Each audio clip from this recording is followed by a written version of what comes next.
Welcome back to Maniacal Musings. I'm your host, Jeremy, as always, and we're here tonight to set the world on fire like some huts in the California sun. Same thing every week. As soon as I walk into the room, they always ask if my tantabus of a call to arms is finally over. They call out, of course, from the mist under their concrete cages, because, gotta do things right. The only person I ever let out was Susie, though. She's a headbanger, if you get my drift. She's gone now. And now I think I just want to be a good boy, or at least I'm starting to think that. I'm not 100% sure yet. My co my co-host, however, sits gone after years of him telling them, give me shock treatment every day to keep him away from that pinhead girl. You're gonna kill that girl, they told him, but he was addicted and kept saying, oh, I love her so I couldn't. He asks his wardens every day, what's your game? As they make him suffer an overture for the strange life he's destined to live until he goes down to hell again. He keeps his wings of pride as he's the keeper of the nights in his mind until the end of days. Ladies and gentlemen, the music god, CJ motherfucking Blaine. What up, bro? And that's right, folks, your musers are back once again. Of course, due to some news from earlier today, I would be remiss at this point if we didn't give a big rest in peace to the Prince of Darkness himself, Ozzy Osbourne, who, if it was not for this man, 75% of the music we talk about in this show would probably never exist. So, or at least not in the form we know it, which could be even worse. So, wherever you are, Ozzy, you did your time. You're good. Rest in peace, buddy. Yeah, man. And we might be doing something special on the show for you in the coming weeks. We'll see. I have ideas, but ladies and gentlemen, I want to introduce our guests for tonight. Though now that morbid moment's over, please welcome Allen Halas. Halas. Yep. See, I knew I was gonna fuck it up. I knew it. It's all good. That's right, folks. Allen is a podcaster, host of Hustling Sideways, a music writer, and owner of BreakingAndEntering.com, which so much there. That's a full ass bibliography in the future. But yeah, how you doing tonight, Allen? Good, very good. Thank you guys for having me on. Yeah, music writer from Milwaukee, and do a bunch of other stuff on the side as always. So I gotta ask, BreakingAndEntering.net. Where the hell did you come up with that name? So the long story short is we actually were going to be a podcast straight out of high school when I was going into college at Marquette. This is like 2009-ish, so we would have been like real early in the podcast game. And we did do a few episodes before we jumped over to student radio, but we were going to do it out of one of our friends' dorm rooms. And she said, you'll have to call it Breaking and Entering, because that's the only way that we would let you in to do your podcast out of our studio or out of our dorm. And so the name stuck. We never actually ended up doing a podcast out of their dorm room. But it was like, it was a cool name. So we kept it. And now it's kind of taken on a life of its own. So we talk about a lot of independent artists and a lot of younger acts. So I guess you could say like they're breaking and entering into the music scene. But like we didn't think that far ahead at the time. It was totally just like, the only way we can do this show is if we, bust into our friend's dorm. So. Yeah, well, I mean, that actually is a funny. That actually is a funny story. And I actually, if that was a podcast I did, I would have the perfect theme song for it. Just saying. Shout out to Blaine's Dead Homie. But, but so, what made you want to get in the music business? Like, where the love of music come from? Honestly, it came from growing up skateboarding. Years and years of skateboarding, like, exposed me to just so much different music, whether it was rock, whether it was hip hop.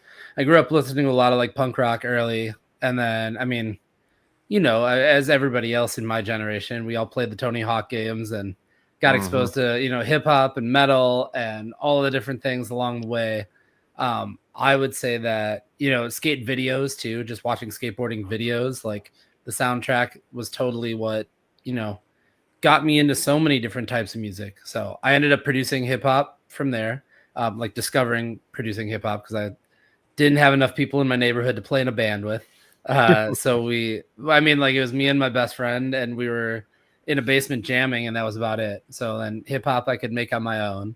So I thought I was going to go to school for music production. That didn't end up really being the case. It was kind of similar, but always kept local music and the Milwaukee music scene at the heart of what I did.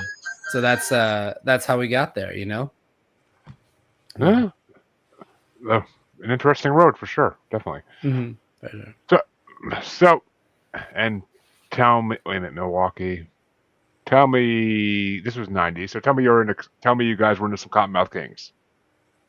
I have seen them come through the rave in Milwaukee before. Yeah, I had a cousin that was super into them for sure. Everybody's got that cousin. I am that cousin. Yeah. But hey, as much hate as I get in the show for liking them. But actually, CJ, we haven't talked about them yet. I might have to bring them on sometime. But the look of doom. But Alan, what? No, I like the Cottonmouth Kings. They're not a favorite, but there are certain songs. Like I would tell you,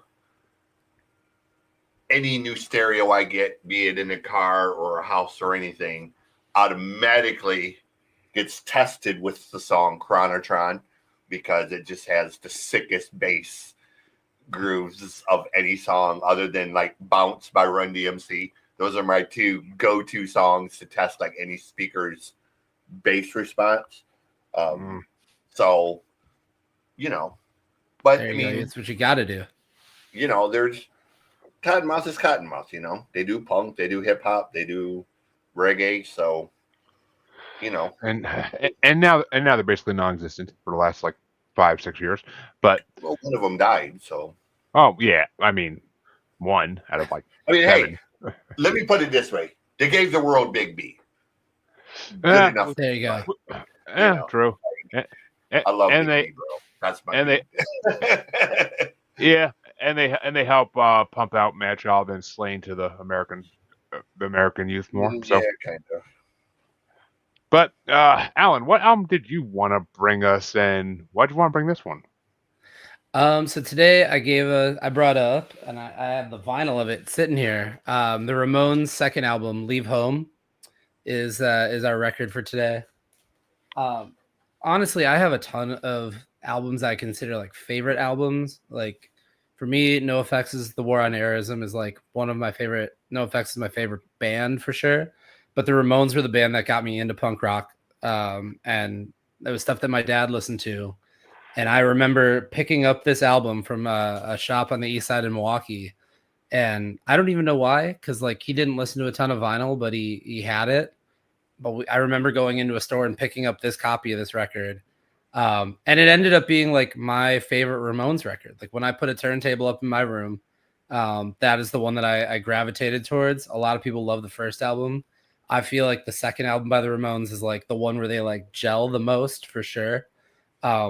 They put that thing out in 1977. They put out 2 records in that same year, one in January, one in November, and this is the first one. And it feels like, honestly, like to me, like peak Ramones with the early lineup with Dee Dee still there and with Tommy playing drums for them. So for me, that's the one that is like the like pinnacle of what it is. Of course. And all right, well, first things first. My co-host face when you mentioned NoFX was priceless. But Dude, I lived in California, and Alan's gonna laugh at this. I had a college radio show, and they said you can do whatever you want with your radio show. Cool. I'm gonna do a punk show.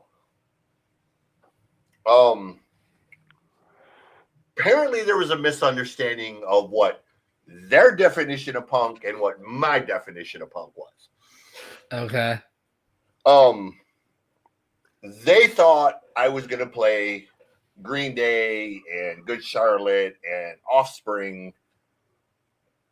I immediately went to Black Flag, Crass, NoFX, going as far as bringing Fat Mike on the show, and it took us all of about 7 minutes to get that phone call. You're canceled. Kill the mics. So Oh wow. Fat Mike got my punk show canceled.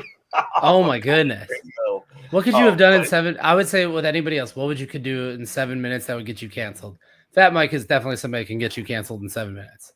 yeah, like he's one of the coolest people. He is such an intensely nice guy. All image stuff aside and all of the antics that people kind of know him for, he really is just a genuine, super nice guy. And, he was so courteous to not just do a phone interview. He came into the studio and, it was just, I kind of set out to get the show canceled because, the show was from 1 a.m. to 4 a.m. So I figured it's the middle of the night, college radio. Who's really listening? Apparently the president of the university because he's up late for some reason. Yeah. Yeah. Wow. He personally called and said, "You are canceled. You can't do that. FCC will not allow it." And I was like, "It's college radio." I didn't even know the FCC was involved. Yeah. But yes, was an FM station. So apparently they were, and there were fines and words were had and feelings were hurt. Not mine, but yes, that was my 7-minute career in college. Wow. I managed to play one Black Flag song, one song by Crass, and one song by the Dead Milkmen. And I was gonna say a 7-minute punk show, you can get like 5 songs of that. I mean, I played 3 songs. I don't want to say 7 minutes. It was 7 minutes of actual me and Mike talking like this. Okay. So not counting the 3 songs that I played, it was 7 minutes of airtime. Sure. So, but Henry Rollins is my god. Like Rollins, politically completely opposite ends of the spectrum, but I don't even care. Rollins is just, pure aggression. Yeah. Not just aggression, dude. Like, I've seen Rollins and heard Rollins say stuff that can literally just move a crowd from left to right. And it can be the funniest thing. And then 30 seconds later can turn around and make a comment about Joe and just completely stop the crowd into utter silence, and he's so smart beyond what people even realize that, politics aside, like I said on the last show, Rollins is just a fucking god to me. Like he's so talented, writing and music and acting and, publishing, and he's a record collector of probably one of the greatest record collections of all time, and I just admire the dude for his absolute tenacity to to be himself, Yeah, you saw that he's opening up like his own like museum too, right? Yeah, I mean that's what I'm saying. Like just the guy, massive record. I don't know when he sleeps, like he literally, I don't know when he sleeps. Like he just, he's what every punk musician, he's what every musician should strive to be, Yeah, for sure. Well, for sure. I know CJ has more to say about this than I'm going to, so I'm gonna let CJ. Oh, go ahead. You're going to have more to say about this than I am, I'm sure. So I'll let you give your review of the Ramones first. It's actually pretty short and simple. I mean, the Ramones are, I don't want to say the legacy of punk, but they're one of the 3 bands that are the reason that punk exists for the most part. The Ramones are to punk what Ozzy is to metal. I mean, it's that simple. Like, there is no punk without the Ramones. You may have the English side of it, but pop punk in its entirety doesn't exist without the Ramones. A lot of pop artists, people don't realize, are hugely influenced by the Ramones. Pop music in and of itself of the 80s and the 70s, hugely influenced by the Ramones. Whole genres of music that people don't necessarily consider punk are offshoots of punk based on what the Ramones did. The Cure, REM, the B-52s are all offshoots of, punk. Nitzer Ebb, Kraftwerk, Kraftwerk's fucking weird. But I'm saying, like, all of that's all offshoots of punk in its own way, of the ethos of punk and how punk was created. And then you had the hardcore scene, CBGBs, Patti Smith. I mean, there's so much, but none of it gets the notoriety or the eyeballs without the Ramones doing what they do, without them doing Rock and Roll High School, without them just being the Ramones. So yeah, and without those first 3 albums. I mean, you know what I mean? Like that first one is very simple. Just them on the cover in leather jackets and jeans at a time when everybody had to dress up to be on stage. And just that in itself was like the door to saying, hey, look, you can look like us. We don't look like we just, we walked in off the street this way. And that's what it was. And you know what I mean? Like that is, to me, like what punk rock is that ability to just like be yourself, do your own damn thing. And like, you'll find kids that will find you. Right. So, and again, a perfect example of less is more sometimes. AC/DC, 50 years, essentially playing the same song over and over. The Ramones, nothing about the Ramones was complicated. They never reinvented the wheel. 3 chords, rock and roll, telling funny, goofy stories, but it worked for them. It's like multiple examples. Metallica in metal. Metallica's pretty much been playing the same song for 40 years, but it works for them. Sometimes you don't have to be Dream Theater. You don't have to be Rush. You don't have to be Stardust. And I mean, it's okay to be, but you don't have to be technical. You don't have to be complicated. You don't have to have layers and layers. Sometimes less is more. Sometimes it's just about being abrasive, bombastic, and in your face. And, I mean, that's what the Ramones were, man. I mean, was never supposed to be difficult. It was just supposed to be fun. So, yeah. And like anyways, those records, actually, those songs on this record and on like those first few records, they could easily be 50s pop songs. Yes. You know what I mean? Just with a guitar behind, just a heavy guitar under it. But hugely the melodies are there. Yeah. Yeah. Joey was hugely influenced by doo-wop music. And, I love doo-wop music. To this day, I love Dion. I love, who put the bump in the bum, shabum, shabum. Right. Me first in the gimme gimmies. To me, one of the most brilliant things, because again, Fat Mike and a couple guys got together and said, we're going to play our favorite punk covers, or we're going to play our favorite pop and doo-wop and oldies in a way that we love, and just fucking brilliant, man. Just, whether it's John Denver, Dolly Parton, whatever, man. It's just fun. Right. And, it's just what it's supposed to be. Yeah, absolutely. As a juggalo, I can gladly say we all agree with you. But because it is fun. But yeah, see, I told you. I told you it was gonna be longer than mine. Told you.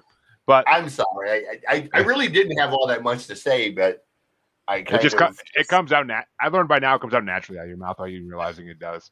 But yeah, Ramones. I never disliked them. I I mean, it's never been my genre of music 100%. I appreciate what it is, and I've heard enough of it to know. I mean, I was kind of pissed that "Ayo, Let's Go" wasn't on this fucking album, but I think give that's me on some like the Blitzkrieg fourth Bop. one. It's the first Yeah, one. Yeah, it's the first Or the song. first one, okay. yeah. I Yeah, was the like, first thing you hear from them.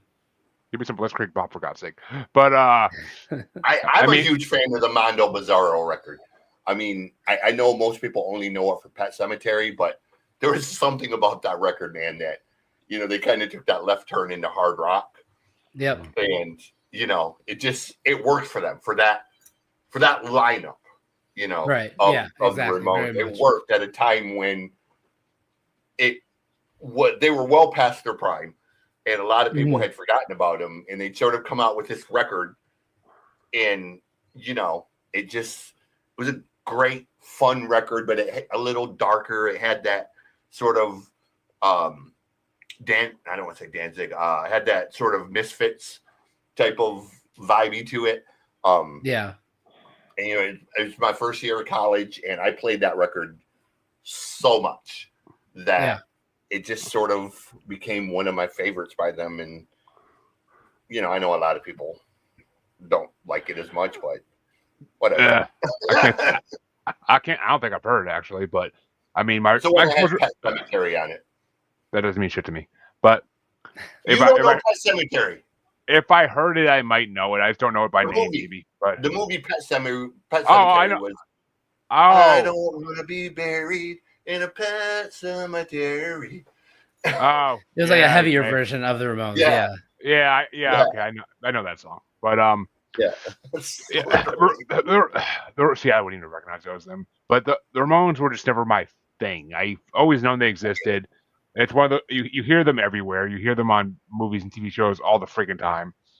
I just never got into them. Never was my scene. I mean, if I had a punk radio in college, it would have been playing all spring. So yeah, and some Cottonmouth Kings. But I mean, fuck Green Day and fuck the other one. But yeah, that's just what it would have been. So I mean, I enjoyed the album. I did. I mean, it was like you said, it's a fast album because all the songs are so short. So it goes by in like a half hour, and you're like, oh, it's over. Okay. The only thing the only thing that really drives me nuts about them though is, and they have a distinct sound, which is a great thing in a way, but also is annoying as shit because you can't tell when one song ends and one song begins. Like it's, Like I I had, said, to, dude. I had to like, I had to be like, wait a minute, they pause for a second. That might be the end of a song. Let me check, and I'm like, yep, okay, end of a song. But it's just like, Yep. I don't know. I think of the Ramones. I think of the Ramones, and I think of one of CJ's favorite movies, Accepted. So that's kind of where my mind goes with them. Do what? I said I think of Accepted when I think of Ramones, just for that one scene with Justin Long. But Yeah.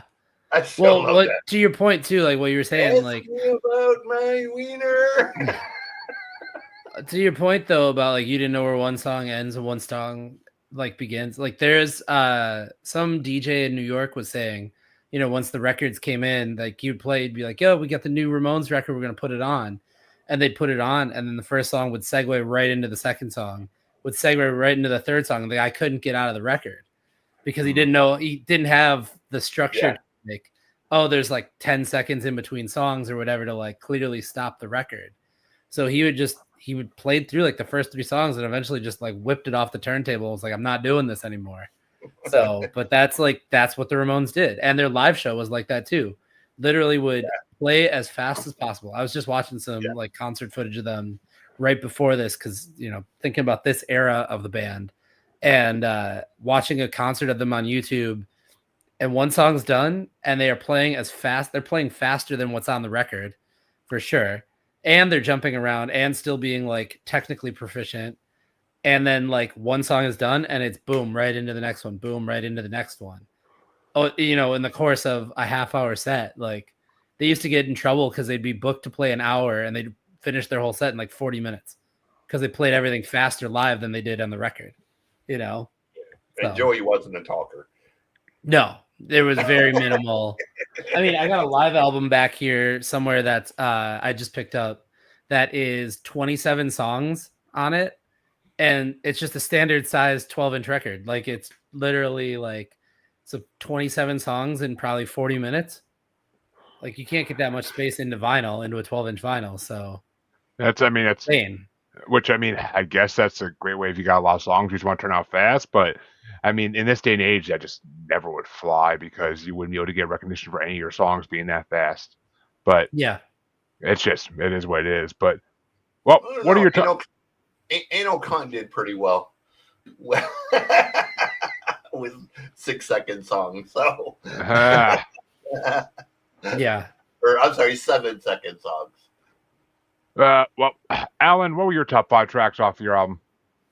So top 5. Okay. So I'm gonna go. Do you want me to go 5-1 or 1-5? We usually go 5-1 to build suspense. 5-1. Okay, that works. I would say number 5 is for sure Carbona Not Glue, because that song actually got them sued because they had to make a version of this record without that song on it because Carbona was a brand name. It's a song about snorting glue.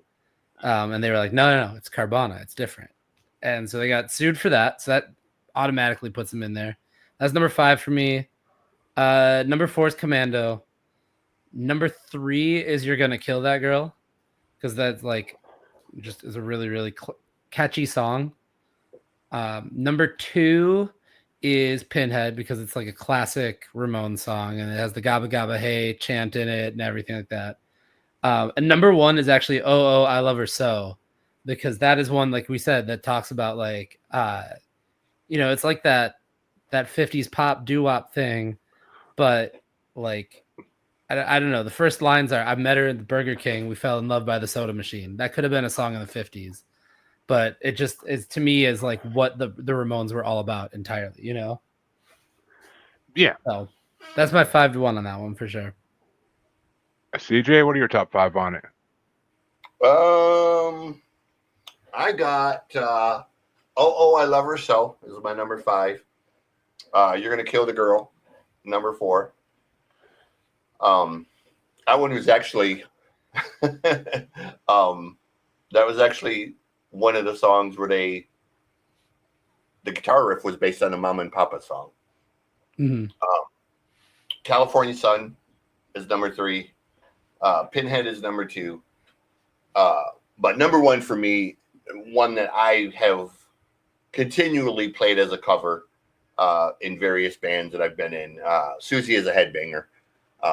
Just a fun song to play, especially when you're in a metal band and you're trying to be goofy or standoffish. For sure. So, I've played this for years in sort of a almost a Dead Kennedys, Jello Briafa type of way. So that's my. Yeah. Okay, so here's the thing. With this album, I couldn't narrow it down to 5 because how the fuck could you? It's hard. I had 3 honorable mentions because they went so fast. Like I had to re-listen to a bunch of them, and I was like, all right, I actually like this one. But honorable mentions were I Love Her So, because I like the fact that was like 50s pop style. Give me Shock Treatment. I think I knew that one already. I think I knew that song before I heard this album, so that one's always been a fun one. And What's Your Game was a decent song too. I like the lyrics. But number 5 was California Sun, because I know I've heard that one as well, and that's a classic. Number 4 is Pinhead, because I started thinking of Hellraiser, even though this was pre-Hellraiser, I'm sure. And well, I don't know about the book. Maybe by a few years. The book, the book, CJ, or the movie? Both. Okay. I mean, this came out in 1974, I think. 77. Yeah. 77. So, I mean, the first Pinhead movie was, I think, 86, 87. So, I mean, I don't know. I feel like the book came out in the late 70s though, but I could be wrong. Maybe. But the guitar on Pinhead's incredible. So, number 3 was Susie's a Headbanger, because I knew I'd like that song for the double entendre with the innuendo in there. But my number 2 was Now I Want to Be a Good Boy, because I like punk songs like that. Kind of remind me of I Want to Be Your Dog. Mm-hmm. kind of reminded me of that in a way. And my number one was "You're Gonna Kill That Girl" because that totally reminded me of like a Dead Candies thing. So I was like, that was like Dead Candies, "Kill the Children." So Yeah. Yeah, and I mean it starts off slow and like soft a little bit, and then it immediately becomes a Ramon song in the course of a minute and a half, right, or however long it is. Like, there's no song on that record I think that goes over 3 minutes. So yeah, it's a fast album. Like I literally listened to it as soon as I got into work today, and I was just like, "Dumb, it's so fast." I was like, "It's not even time to go for a cigarette yet. What the fuck?" Yeah. I'm like, I'd like to have a good album followed by a damn cigarette. Yeah. A good album's like a good lay. So fuck yeah. But well, CJ, what album did you want to bring today? Because we're doing mine first. I'm trying to get to this. I think we're gonna hold the suspense for last. The one that I think is gonna take the longest to go through. I brought Serenity the last night, mainly because last week we talked about Warman, and like I said, I immediately knew who the singer was. War Kings, whatever. War Kings, War Men, whatever. I immediately knew who the singer was, and it was just like, you know what? Let's just continue into the good stuff that he does. So I chose Serenity the last night. And I chose that one over Lionheart because Lionheart's a double CD, and it's a little bit more challenging to listen to 19 songs, so unless it's 19 Ramon songs, but yeah. 19 Ramon songs is like 30 minutes, so exactly. But well, before I get into my review of Serenity, what did you think of them, Alan? So with both these albums that you guys brought, they were like anti-Ramones to me. You know what I mean? Like, they were both longer songs, heavier songs, more technical songs. I think The Last Night was the heavier of the two albums that you guys brought. But this one, I mean, like, I'm into it. I definitely found some that I really like in here.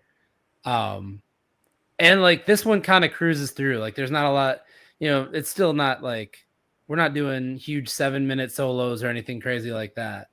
So, but yeah, this is definitely the heavier of the two that I got from you guys. So I dug it for sure. Let me put this out there. The record that I wanted to bring is not on Spotify. Okay.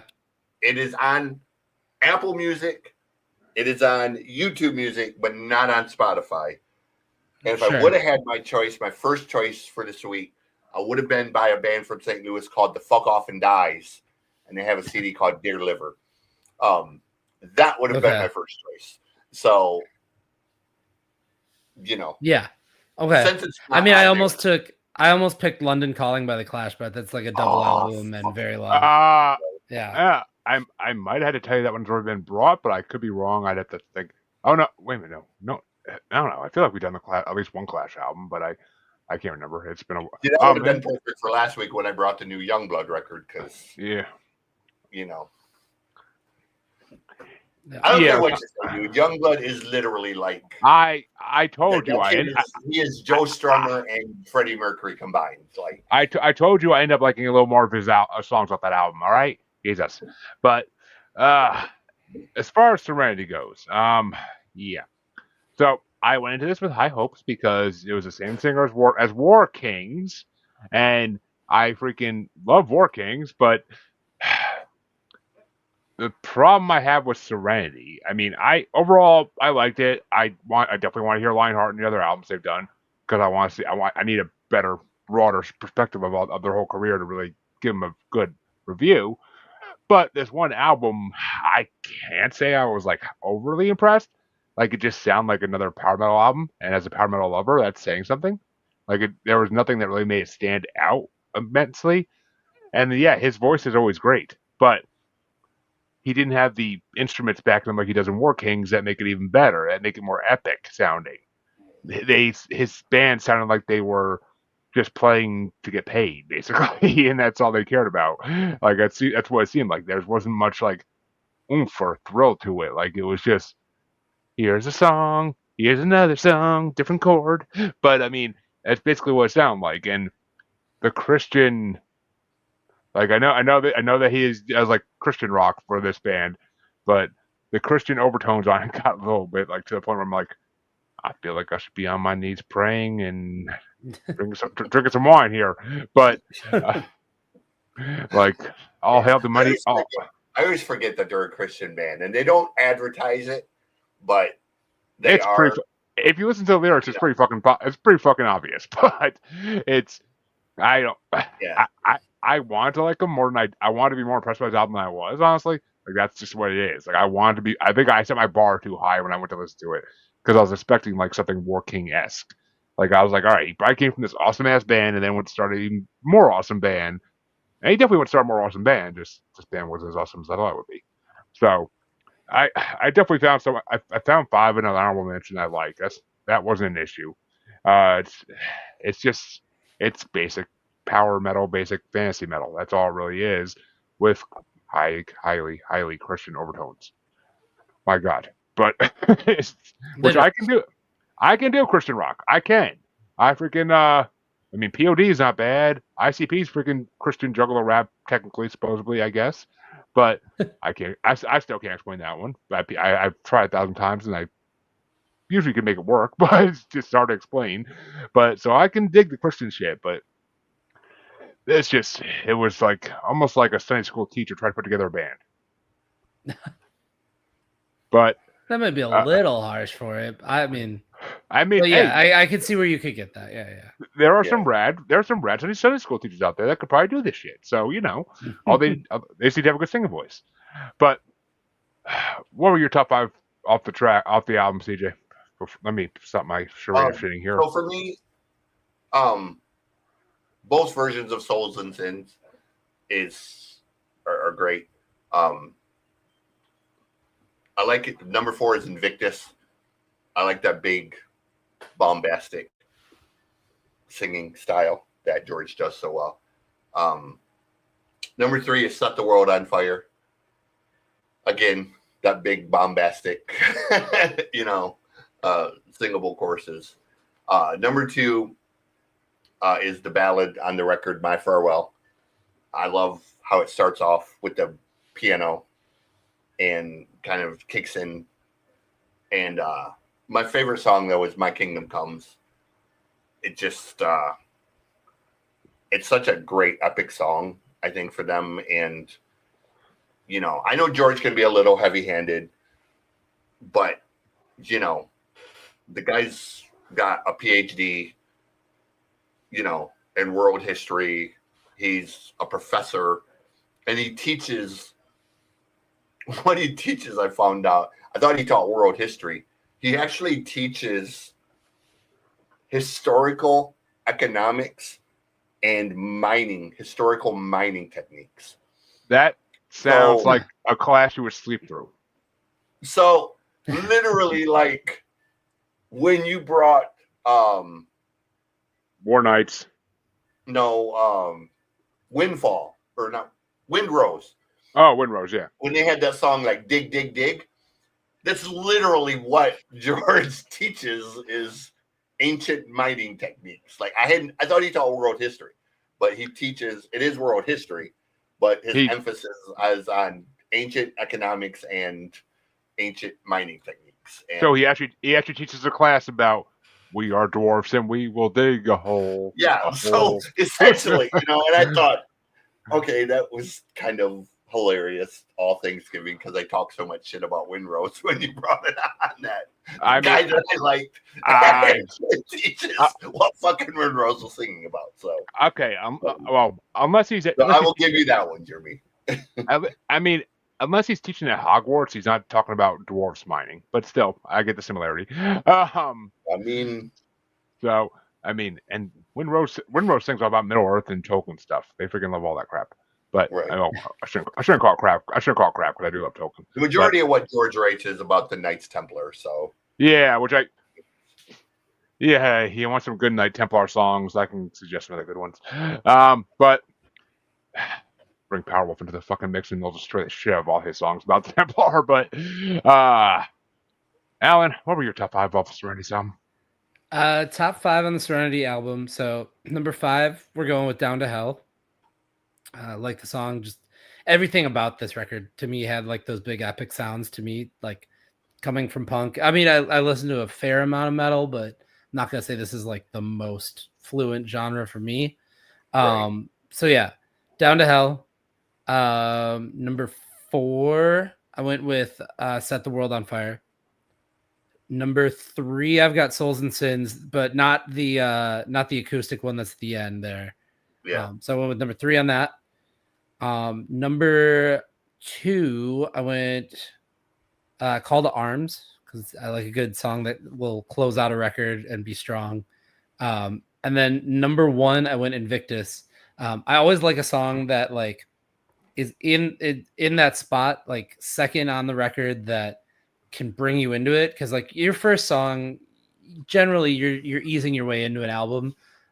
If there's a strong second song, that's when you know, like, okay, I'm gonna like this or not.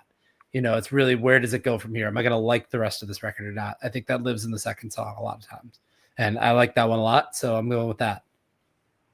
Okay, well, if you think albums always start off soft, you should go listen to some Lordy and I mean, not every. I mean, for sure, not every album, but yeah. like, I mean, you know, if the first one's a banger and then that second song is shit after it, how am I like? I'm like, oh, okay, I don't know what to think about, you know, songs 3 and 4. So it's like a tough spot. Like, you got to have a good second song. So, and I yeah, think I Invictus mean, carries it. Lordy literally does this one album where the first song is called "Bringing the Balls to Rock" and it just opens with a huge like drum solo, drum roll, like, and it's just like if you've never heard the album before, like, and you put it on your car and turn it up like loud because it's metal, you're gonna be. I literally almost like fell out of the car. I was like, what the fuck? Like, what the fuck that come from? Yeah. But yeah, my honorable mention for Serenity was "My Kingdom Comes." That was a good song. See, the way you say that you enjoyed it all because you came from like a punk album, and I am so drowned in this type of metal constantly because it is one of my favorite genres that it has to really blow me the fuck away for me to like praise it to death, Mm-hmm. like some other bands we'll talk about today. But my number 5 was "Down to Hell." That was a good fucking song. That was almost War King reminiscent. So my number 4 is "Wings of Pride." That was a good song. "Call to Arms" as well. Really, any song that's actually about like war and fighting in these type of bands is usually pretty good. My number 2 is "Keeper of the Nights" because I recognized the Templar influence in the lyrics right away, and I was like, all right, I actually dig the shit out of this. And my number 1, which it set my hopes so fucking high for this album, and then it kind of fucking let me down. But my number 1 was "Set the World on Fire" because it has like that Rocky theme. It has that Rocky theme in the beginning almost, and it's just like I freaking like I got into that song so hard that I'm like, oh, this album's gonna be awesome. And I got into the rest of it, I was like, God damn you, CJ. But I'm sorry. no, I thought you would love it. Like I I really thought I was did. going to. I thought I was going to, and I totally still plan on checking out everything else he's done with Serenity because I want to hear it all. But I can't call myself a completionist if I don't fucking finish the whole discography. I mean, I'm still trying to get through Sleep Token, even though I'm not really being impressed by them either. Well, until this album I just got to, now I'm starting to get impressed. But the first like 3 albums are shit. I'm sorry. Sleep Token is the Kenny G of metal, dude. Like, it's just, Sleep Token is a perfect example. Sleep Token is a perfect name for them because they literally put you to sleep. They're just so boring. Like, there's nothing about them that I can. 1, do not give them that credit by fucking comparing them to the great Kenny G. God damn no. But we don't accept Kenny G slander, apparently. All right. I enjoy a good saxophone, but And I love that fucking Kenny G's son plays in a deathcore band. Like, that's like the most epic thing ever. Like, and Kenny attends his concerts. Like Scott Ian posted. Yeah, like Scott Ian posted a couple weeks ago of meeting Kenny G at a show because his son wanted to go see The Mantle, which is his son, and Scott was like, he's like, weirdest metal moment ever, standing backstage at a deathcore show, and I meet this dude, and he's standing next to Kenny G, and I was like, nice. I was like, that's amazing. And then he tells the whole story of Kenny's son is this phenomenal guitar player, and he is. Like, Kenny's son plays guitar the way Kenny plays saxophone. Sure.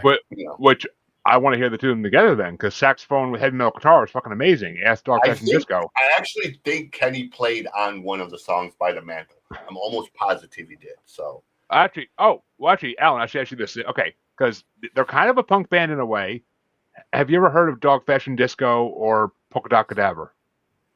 No, but both of those are amazing names, and I need to check those out for sure. They're kind of okay. acid jazz punk fusion. Okay. In a way. I'm trying to just wrap my brain around the four words that you said together there, but I get it. Yeah. Okay. I mean, my original co-host for the show introduced me to them as one of the first bands he brought on, and they became one of my favorite bands pretty damn fast. They're fucking incredible and unheard of because they don't do much touring and they don't really do much publicity. They literally just do it because they like doing it. And they like putting together funny fucking songs. So okay, I will have to check both of those out. Especially if they've got a little punk influence and they're like heavier. I'm sorry, acid jazz fusion. Yeah, both of those bands have this sort of. They have this ethos of. It's almost like a Queen type ethos in the sense of there's no rules for them. Sure. Like they do whatever comes out, so it almost has this. It almost has this, like if Weird Al Yankovic, Queen, and Mr. Bungle went into a room together, that's kind of what Dog Fashion Disco does. It's very Mike Patton. Let me put it that way. That's the best way to describe it. It's very Mike Patton. So if you know what I mean by that, if you don't, I'm gonna check them out and for sure and just see, yeah. And the fact that you said Mr. Bungle when that actually is one of their influences, but yeah, like that's why I said it's very Mike Patton. Like if you know anything about Mike Patton, Patton kind of jumps from one thing to the next, and it's always strange, it's always weird, but it's always fucking amazing. Like he's one of the few guys that can do genres so easily.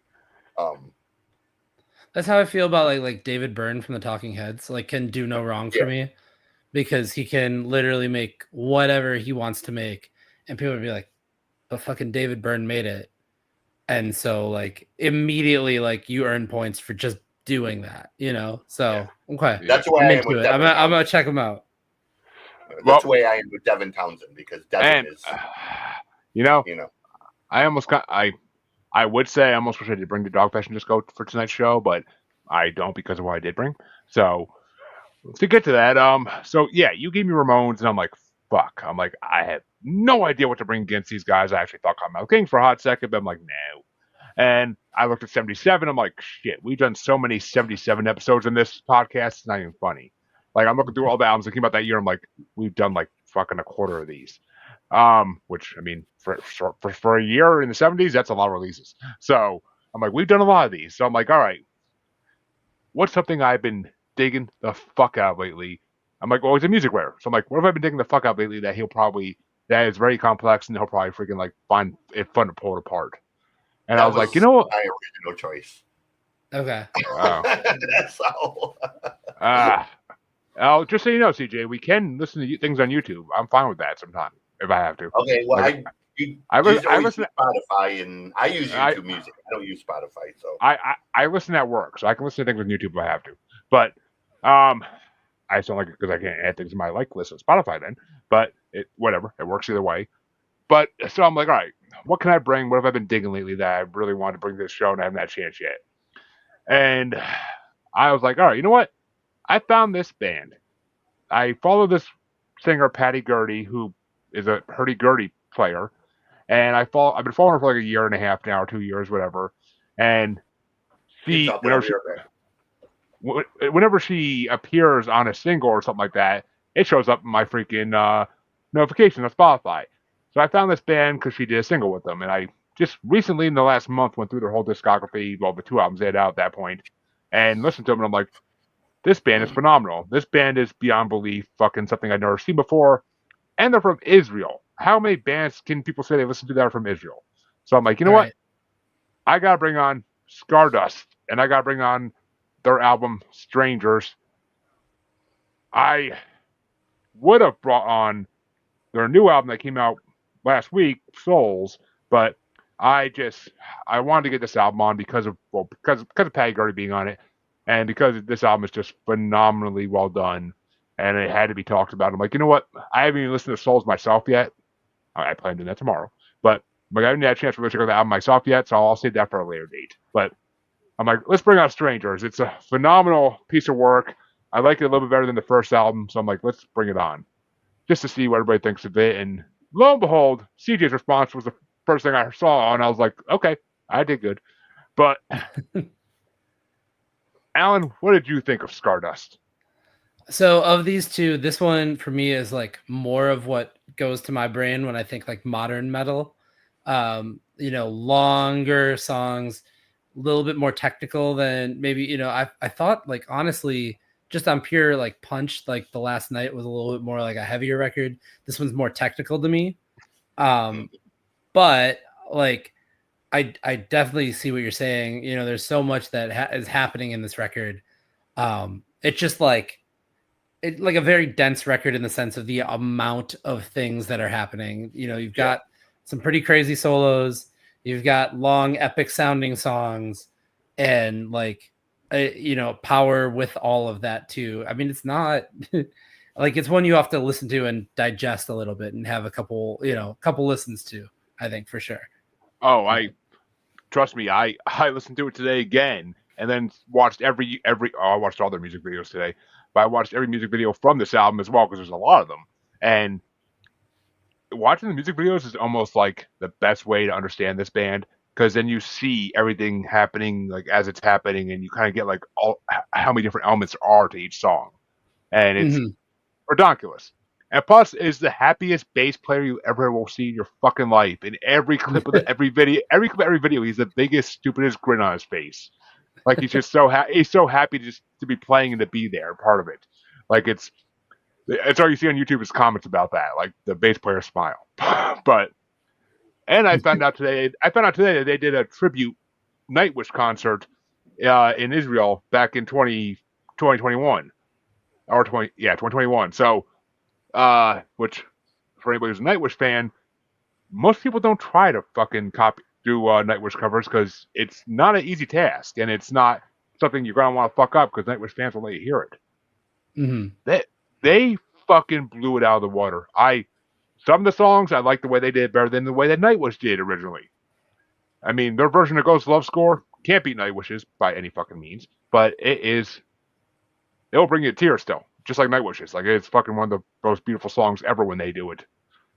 And I'm sure, as you realize, they sing with a full chorus behind them on a lot of songs, a full choir.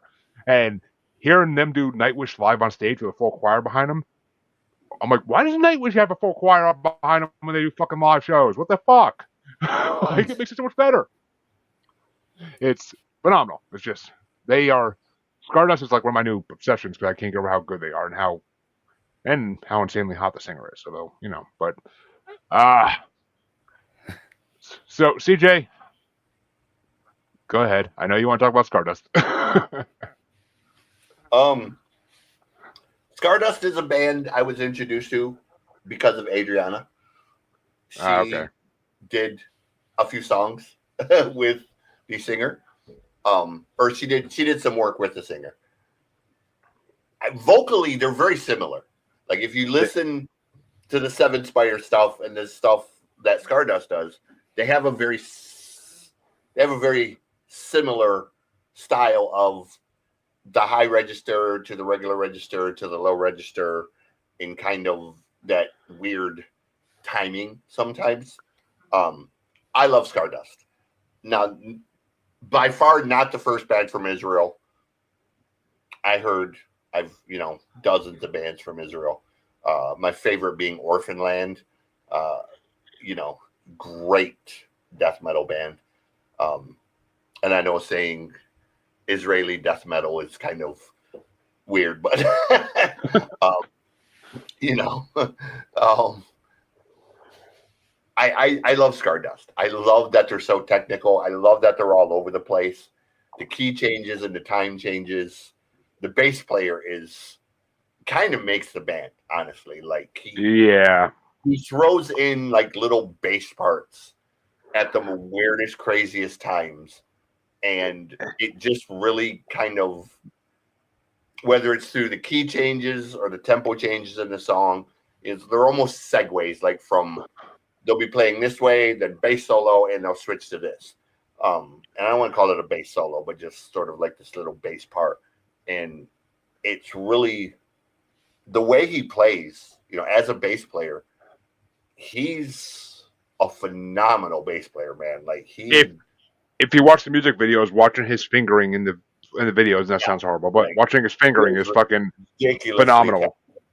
I would not even begin to know where, or I'm sorry, I wouldn't know where to begin to try to play his stuff, because I'm a mediocre bassist at best.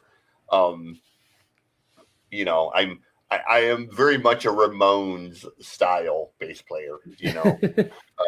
Keep it to 3 chords. We're good. Get anything above that, and it's going to get messy. Yep. So, yeah. Oh, I'm totally the same way. Anytime I've ever picked up a bass, to not know chords and just be like, I think this is a melody, and like, sure, we'll make something up. We'll make something. Yeah, I'm the same way. I always joke. I couldn't do anything that's going on here.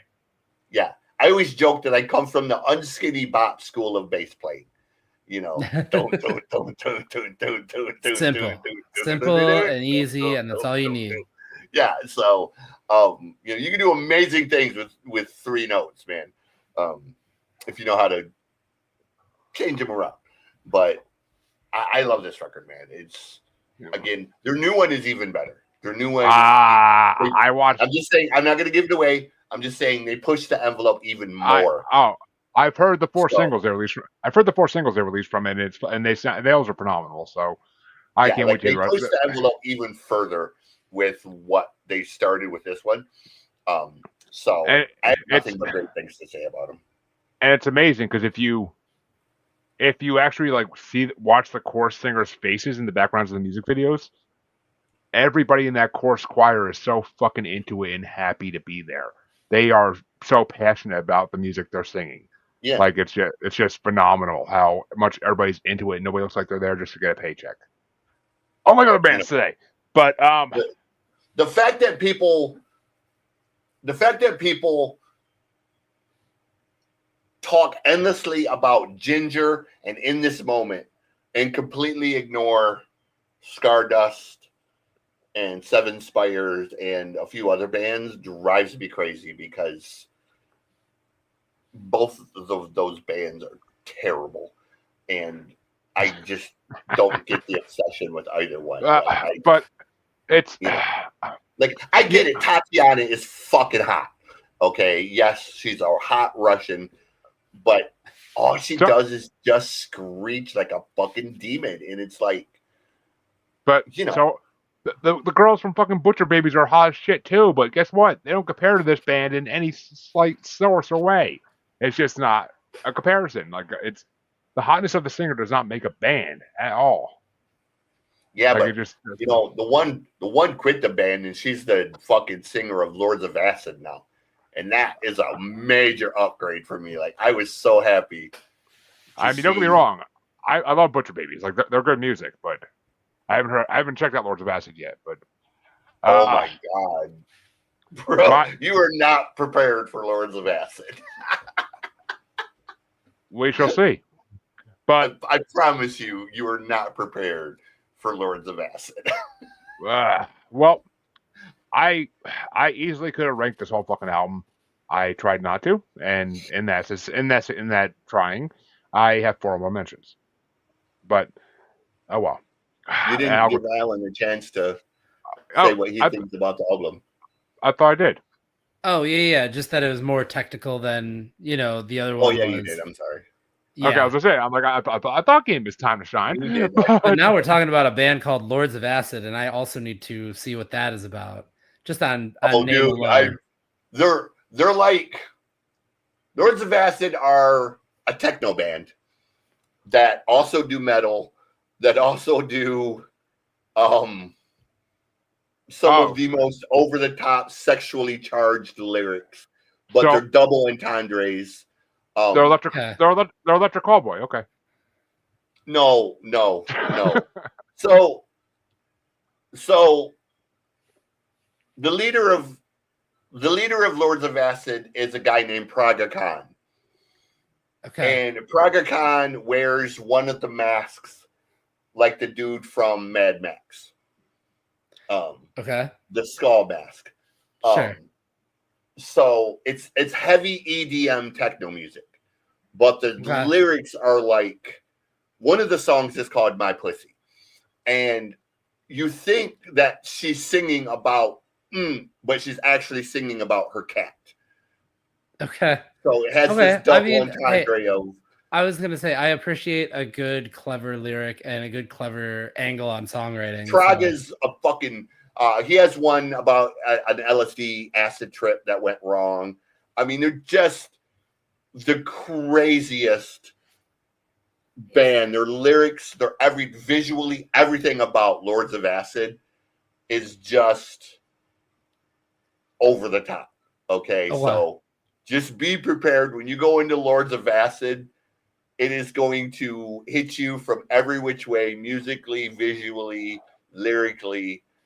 They're just they're a mess of 80 styles coming together into this, like I don't know, a song about an acid trip gone wrong. Somehow a dog fashion disco song's come to mind, but yeah, I got a ton of new bands to check out between both of you guys. So welcome to the show. Welcome to the show. Yeah. Come with 3 bands, leave with like 50. But yeah.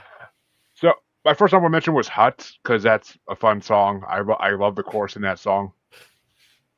My next honorable mention was Tantabus, which I actually had to look up and apparently means nightmares. But Tantabus 2, which I like how the videos for Tantabus 1 and 2 kind of go together. It's cool how they did that. And Her with Red Eyes is But and the beginning of it sounds like a video game, which is the awesome part. It sounds like it sounds like an old school like Nintendo game for a second or two in the beginning. And then my 2 other mentions were Over and Under, because I love that they do those right after each other. And Under, I like the spoken word parts. Over, I like the rough vocals. I like how she did that. That was a very clever way for them to do like kind of like a dual song. Number 5 was Gone. Once again, just like the Ramones, that there's like a 50s sounding rock style in that song. Like it almost sounds like it could be sung by a 50s band without the guitars, obviously. And they mixed that with like some 80s electro beats, and it's freaking phenomenal. So I enjoyed the hell out of that song. Number 4 was Mist, just overall good song. Number 3 is Addicted, because the piano and guitar combo is incredible throughout the song. And the video is really awesome as well. I love the video for that song. She kind of like takes the version of her from the Tantabus video and like makes her disappear, and like she comes out wearing like all black and everything. It's freaking so sexy. But my number 2 is Concrete Cages. That's a song that got me into this band. And I mean, Patty Gurdy, I keep saying this all the time, is a growing fucking legend. Her with that hurdy-gurdy is one of the greatest, like her voice with that instrument is one of the greatest combinations ever. And ooh, I like that. Okay. That's Lords of Acid. And that's pretty much they will be getting added to my long list of bands to listen to tomorrow, trust me. Yeah, but so that's your warning for Lords of Acid. That's pretty much what you're gonna get. Like, I know you're talking to Alan. For that. Not kids. It is not kid friendly. Let me put it that way. Got it. All right. I was gonna say, I'm like, I'm like, you're talking to Alan. You know I'll listen to some of the raunchiest fucking No, but rap out there. I'm talking to you because you listen to stuff at work. I'm letting you know it is not Headphones, work friendly. headphones, headphones, Okay, buddy. just make sure they stay plugged in because you They're know they're Bluetooth, thank you. So I'm good. But that's even worse because somebody. And I'm gonna let you do your thing, bro. You do you. Voodoo okay, you. no. Okay, they're not Bluetooth. It's a wireless headset. That's the Okay, base well, the base connects. So it's trust me, it nice. works. No, it never not works. But Concrete Cages, like just that whole song is amazing. The freaking chorus is incredible. Like the actual choir singing in the background does an incredible job in that song, and everything about that song just is mind blowing. I honestly thought it'd be my number one. I thought it would be the whole time I brought the CD. The whole time I listened to the CD, I'm like, Concrete Cages is gonna be number one. I was highly mistaken, but it's just and the video for it is so freaking cool because they start off playing like these woods, and then like slowly one by one they're just transforming to like a roof on top of a city like during a party, and like it's just the whole way they do their cinematography is freaking amazing. My number one though, Overture for the Estranged. I didn't even really like this song the first time I heard this album. I thought I think I just couldn't focus on the whole song together at that point because it's such a complex melodical piece that blends like four types of music together in one song. There's classical, there's electric, there's heavy metal, and then there's a fourth kind of music I couldn't even really put my finger on. I want to say it's like Israel regional music, if anything, but it's such a good song that it's just once you get through like all 9 minutes of it, it's such a phenomenal put together song that I couldn't get over how good it was. I was like, oh my god. I'm like, I'm like, Overture for the Estranged is a very fitting name for this fucking song because I couldn't think of any other way to describe it. So I, this album blew me away as it did the first time I listened to it, but it blew me away even more second time giving it a go around. So fuck yeah, glad I brought it. But what were your top five on it, Alan?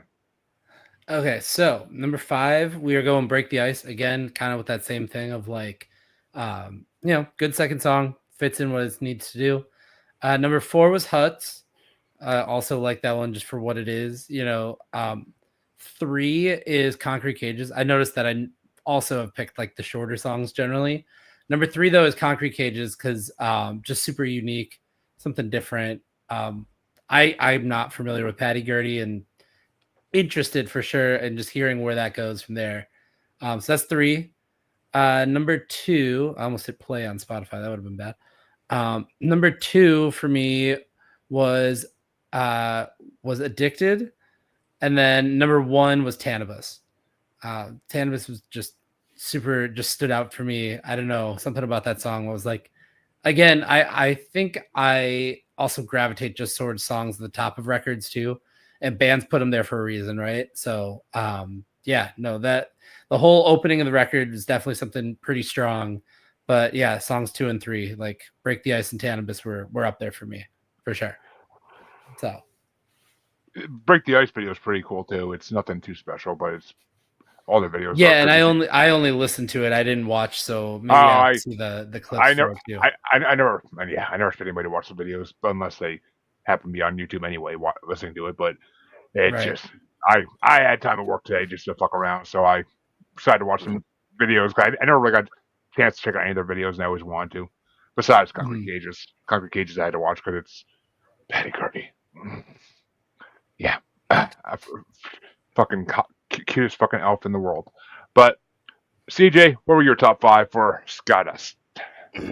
So on this one, my first one is Overture for the Estranged. Immediately, it's that, sort of weird catch-all. It's a defining thing for them. Like, it shows you right from the start what this band is about. Heavy, funky, or, gothic sounding or symphonic sounding. I mean, there's all of these things that play, but it sort of lets you know that, okay, big bombastic, metal is what this band is about. Number 4 was Concrete Cages. I know Patty plays a central role to this, but to me, the cerulean pipes at the beginning of that song sort of make the song. That them pipes at the beginning, man, it almost gives it this sort of Celtic type of vibe, and then it switches That's to that's Patty's influence. Well, I understand that, but a lot of people are going to assume that those cerulean pipes at the beginning is Patty playing the hurdy-gurdy, and it's not. It's the literal cerulean pipes, and then Patty comes in about halfway through them with her playing, and she's incredible. I love the pirate stuff that she does. She does some of the coolest pirate stuff. Her duos with Alstorm are fucking incredible. Yeah. Zombies Eat My Pirate Ship is one of the best songs ever. Yeah. Number 3 is Mist. I like the vibe of that song. Number 2 is Tantabus 2. But for me, the song where they put it all together and really just crush it on this record is the song Over. It's really sort of them at their heaviest. She has them just nasty, deathy vocals, and then she has the lower things, and it's the song when she's singing. I hear Seven Spires. Like it makes me think this could be a Seven Spire song, and I know it's not, and it's cool, but it's really the song that I kind of gravitate to the most on this record. And Over and Under both are great songs. I thought it was funny that they put Under before Over on the track list. Well, I mean, I prefer to be Under from Over. It's just more fun night. But that's my top 5. Thank you. Somebody got it. But actually, yeah, okay. If you like punk, Alstorm's another band. Alstorm's kind of like pirate metal, but it's kind of punky in a way too in certain songs. Yeah, I've heard of them. I have not listened to them super in depth, but that was a rabbit hole I went down many years ago, and I am so happy I never came out of it. Fucking Scott. Who would have ever thought the 3 words Scottish pirate metal would go together? But yeah. Just like Dogfish and Disco, 3 words that shouldn't go together, but they just do, and they work amazingly. So, what can I say? Not even the first band to do Scottish pirate metal, though. That was the thing. Ogan's doing it for decades before Alestorm came along.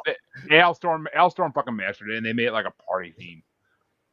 So it's Visions of Atlantis, and they're female. Visions of Atlantis and. I've heard of their shit. I don't want to say shit. I've heard them. They're good. Actually, I'm just astounded at the amount of Scottish pirate metal that I'm hearing about now. Right now, they're not all Scottish, but they are kind of like pirate influence. So see, that's the thing. It's his Scottish accent that fucking makes it amazing. That's what makes it amazing because he sounds like a pirate. But folks, all 65 of you watching right now, we thank you for coming to tune in. We got to talk to you about 3 albums today, all good albums, some great, some good, but all good albums overall. No real shitty ones, no real shits here. No one dropped a deuce on us tonight, thank God. But we want to thank Alan for coming on because we had a fun time with him, and CJ got to talk punk. So anytime CJ gets to talk punk music to anybody, he's a happy boy. So, well, thank you guys for having me on too. Seriously, it's awesome, and I have learned so much about so many bands that I'm gonna have to check out for sure. So I got a ton of new music to go check out for sure. Yeah, definitely check out the Fuck Off and Dies, man. Like their whole gimmick literally is just putting the word "fuck" in all of their songs. Like, all right, I can get down with that. Like they do it in some of the funniest, most clever ways. Like they have a song "If-U-C-K," which is about like an ex-girlfriend. They have one about Die Hard. There's literally they've got like 60 songs, and all of them have the F word in the title, you know, and it's like the most. It's so tongue in cheek, but it's so catchy that you would think a band with that name would just be like hardcore punk, but they walk that fine line to sort of be between like what Black Flag did and what like Green Day does. Okay. So you know, All right. and they're a 3-piece. I mean, they're such a great band, man. You'll laugh your ass off at them, you know. Okay. So Well, there you go, folks. I think we've given out enough recommendations for tonight. God, he's gonna be in a wormhole for weeks.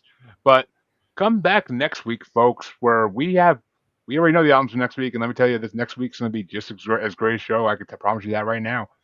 So come back. It's a little different theme, but there's a theme, all right. next And week's gonna get deep. it's Next week's gonna be deep. deeper than Steel Panther gets.